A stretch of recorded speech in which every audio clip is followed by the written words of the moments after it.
পৃথিবীর কুখ্যাত এক জালেম, সিরিয়ার 24 বছরের এক জালেম শাসক আজকে বিদায় নিছে। ওই বেঈমানও বিদায় নিছে। অল্প কিছুদিন আগে একবার 16 বছরের জালেম বিদায় নিছে, এবার 24 বছরের জালেমও পৃথিবীতে বিদায় নিছে। সারা পৃথিবীতে স্বৈর শাসক, অন্যায়কারী, জুলুমকারীর বিদায়ের ঘন্টা বাজতেছে। সারা পৃথিবী।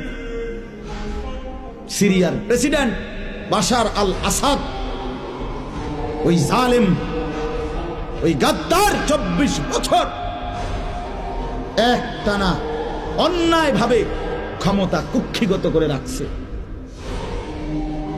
মাত্র 11 দিনে তার মসনদ তছনছ হয়ে গেছে। এখন পর্যন্ত বিমান দিয়ে যে ভাগছে, কই ভাগছে এটাই কইতে পারতেছে না, কেউ খুঁজেই পাচ্ছে না।